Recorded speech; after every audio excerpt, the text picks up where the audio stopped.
Hello friends, welcome to my channel.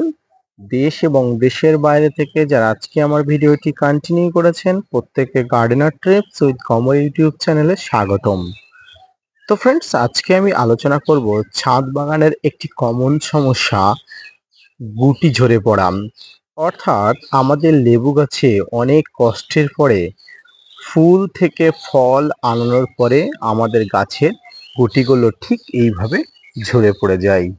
এর মতো কষ্টের সীমা আর থাকে না। যারা ছাদ বাগানি আছি তাদের কাছে এটা কতটা যন্ত্রণাদায়ক সেটি সেই ছাদ বাগানি ছাড়া কেউ অনুভব করতে পারবে না। তো আজকের ভিডিও থেকে আপনাদের অবশ্যই জানাবো যে গুটি ঝরা চিরতরে বন্ধ করতে পারবেন কি করে। এর আগেও আমি একাধিক ভিডিওতে জানিয়েছি কেমন করে ফুল ঝরা বন্ধ করতে হয়। আজকের ভিডিও থেকে আপনারা জানতে পারবেন কেমন করে গুটি ঝরা বন্ধ করতে হয়। তো আজকের ভিডিওটা সম্পূর্ণ চমকপ্রদ তথ্য থাকছে, ভিডিওটি না স্কিপ করে কন্টিনিউ করবেন। তাহলে ছাদ বাগানের লেবু গাছের গুটি ঝরে পড়ার সম্পূর্ণ তথ্য আপনারা আজকের ভিডিও থেকে জানতে পারবেন। তো আপনারা দেখছেন আপনাদের প্রিয় YouTube channel gardener trips with Kamal. তো ফ্রেন্ডস, সর্বপ্রথম আমাদের জানা উচিত লেবু গাছে ফল ঝরে পড়া একটি স্বাভাবিক ও প্রাকৃতিক ঘটনা। লেবু গাছ যত সংখ্যক ফুল ধরে তার অর্ধেকেরও বেশি পুরুষ ফুল হয়, সেগুলো ঝরে পড়া স্বাভাবিক। কিন্তু সব স্ত্রী ফুল পরাগ মিলন হলেও গাছের ক্ষমতা অনুযায়ী গাছ ফল ঝরিয়ে রাখেন। এবং ফ্রেন্ডস, এই ফল ঝরা স্বাভাবিক হলেও অতিরিক্ত ফল ঝরা কিন্তু অত্যন্ত চিন্তার এক বিষয়।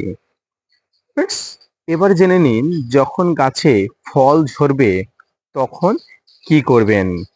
তো সেই কথা জানার আগে আজকে জেনে নিন ফল কেন ঝরে পড়ে। ফল ঝরে পড়ার বিভিন্ন কারণ থাকতে পারে, তার মধ্যে কয়েকটি কারণ আপনাদের সঙ্গে আলোচনা করি। এর মধ্যে প্রথম যে কারণটি সেটি হচ্ছে লেবুর ফল ঝরে পড়ে জলের জন্য। লেবু গাছে জল কম দিতে হয় এবং পরিচর্যাও কম করতে হয়। কিন্তু ফুল আসার পরে ফল ধরার পর জল নিয়মিত দেখে দেখে আপনাকে দিতে হবে। জলের ঘাটতিজনিত কারণে লেবু গাছের ফল এইভাবে ঝরে পড়ে যেতে পারে। মাটি বেশি শুকিয়ে গেলে ফল যেমন ঝরে যাবে, গোড়ায় জল বেশি হলেও কিন্তু ফল ঝরে যাওয়ার একটা প্রবণতা থেকে যাবে। ফল ঝরে যাবার দ্বিতীয় যে কারণটি হিসাবে আমরা জানতে পারি সেটি হচ্ছে টবের মাটি খুব বেশি অ্যাসিডিটি হলে। ফ্রেন্ডস, ফল ঝরে যাওয়ার কারণ এটি, কারণ অতিরিক্ত অ্যাসিডিটি হলে মাটি গাছকে তার দরকারি নিউট্রিয়েন্ট দিতে বাধা দেয়, ফলে গাছে বৃদ্ধি বাধা প্রাপ্ত হয়। এর ফলে গাছ বাড়তে পারে না, সেই সময় গাছ নিজে বাঁচতে সমস্ত ফল ঝরিয়ে দেয়।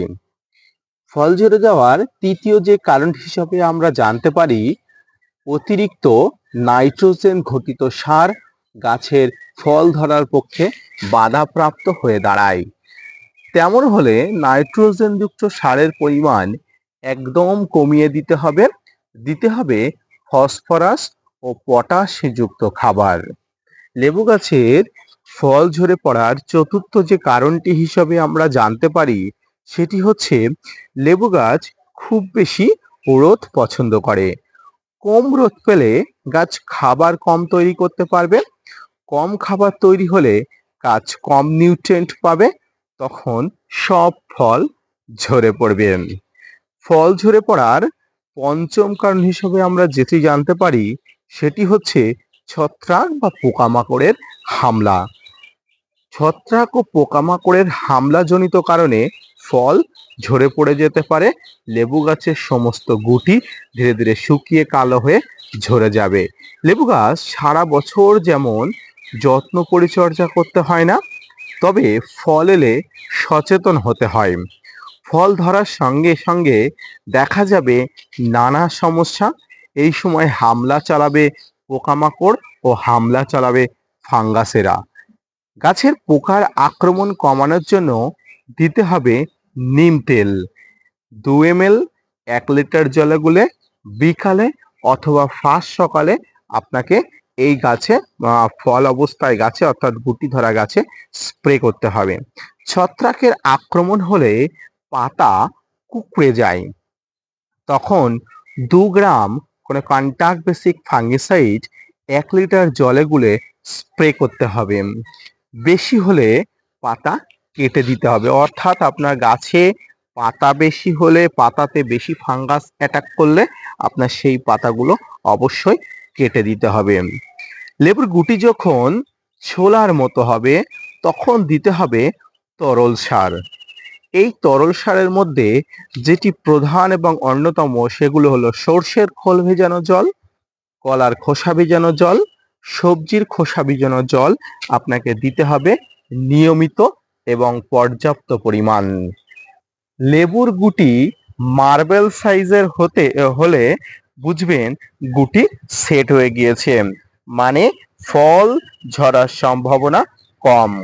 তখন বাড়তি খাবার গাছকে দিতে হবে। সেই মুহূর্তে আপনার গাছকে দিতে হবে বাড়িতে তৈরি এনপিকে। ফ্রেন্ডস, এই বাড়িতে তৈরি এনপিকে কিভাবে তৈরি করতে হয় আমি আগামী কয়েকদিনের মধ্যে একটা ভিডিও, ডেডিকেটেড ভিডিও আপনাদের তৈরি করে দেবো। তো কিভাবে দেবেন, প্রথমে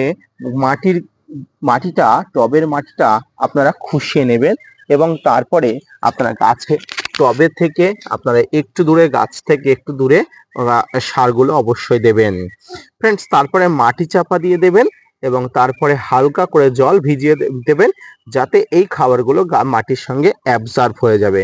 লেবু গাছে দ্বিতীয়বার খাবার দিতে হয় ফলগুলো সুপুরির মতো হলে, অর্থাৎ সুপুরির মতো হলে আপনাকে চাপান সার দিতে হবে। চাপান সার বলতে যেটাকে আমরা মিশ্র সার বলে জানি। এই চাপান সারের মধ্যে যে সারটি আছে সেটি হচ্ছে ভার্মি কম্পোস্ট, নিমখোল, হাড় গুঁড়ো, শিংকুচি এবং চুন। ফ্রেন্ডস, এই চুন মাটির সমস্ত ক্ষারীয়তা, আম্লীয়তা সমস্ত কিছুকে করে এবং গাছের ফল ঝরা এবং গুটি ঝরা বন্ধ করে। এখানে আপনারা দেখতে পাচ্ছেন আমার গাছেও কিছু ফল বা গুটি ঝরে যাচ্ছে। এর প্রধান কারণ হতে পারে গাছের বয়সজনিত কারণ, কারণ আমার গাছটি মাত্র 1 বছর বয়স। এই 1 বছর বয়সে গাছের গুটি এসেছে এবং এই গুটিগুলো ঝরে যাচ্ছে। তবে পাশাপাশি আপনাদের যে পর্যাপ্ত পরিমাণ বয়স্ক গাছ থাকলে এই ধরনের গুটি ঝরে অবশ্যই যাবে না, যে পরিচর্যার কথা আমি আপনাদের বলছি। ফ্রেন্ডস, এই সার প্রয়োগ করতে হবে। ফ্রেন্ডস, এই চাপান সার বা ভারী সার আপনারা প্রয়োগ করবেন বিকালে বা সকালে। অবশ্যই গাছের গোড়াতে দিয়ে গাছের গোড়াতে জল ছিটিয়ে দেবেন যাতে এই খাবার থেকে এই খাবারগুলো থেকে গাছ খুব সহজে তার পর্যাপ্ত খাবার ইনটেক করে নিয়ে যেতে পারে। তো এই পরিচর্যাগুলো করলে আপনার লেবু গাছের গুটি ঝরে তো পড়বে না, পাশাপাশি গুটি সেট আপ হয়ে গেলে আপনার সমস্ত পরিচর্যা এইভাবে করলে আপনার গাছে প্রচুর পরিমাণ মুকুল, গুটির পাশাপাশি আপনার লেবুগুলো পরিপুষ্ট হয়ে উঠবে। তো লেবু গাছের গুটি ঝরা সম্পর্কিত আজকের ভিডিওটি যদি ভালো লেগে থাকে অবশ্যই লাইক, কমেন্ট এবং শেয়ার এবং সাবস্ক্রাইব করবেন। পাশাপাশি gardener trips with Kamal YouTube চ্যানেলকে সাবস্ক্রাইব করে চ্যানেলটাকে সাপোর্ট দেবেন। আপনাদের জন্য প্রতিনিয়ত তথ্যভিত্তিক ভিডিও বানায়। আপনারা যদি মোটিভেট করেন ভিডিও বানাতে আগ্রহী হয় এবং নতুন নতুন ভিডিও বানাতে উৎসাহী হয়। দেখা হচ্ছে পরবর্তীতে নতুন কোনো ভিডিও নিয়ে, ততক্ষণ সঙ্গে থাকবেন। আজকের ভিডিওটি আপনাদের কাছে অত্যন্ত গুরুত্বপূর্ণ, কারণ ছাদ বাগানে 90% লেবু গাছের গুটি ঝরে যায় বিভিন্ন পরিচর্যা জনিত হবে কারণে। আজকের ভিডিওটি আপনি দেখুন, পাশাপাশি আপনার বন্ধুকে দেখতে ভিডিওটি শেয়ার করুন। দেখা হচ্ছে নতুন কোনো ভিডিও নিয়ে, ততক্ষণ সঙ্গে থাকবেন। ধন্যবাদ।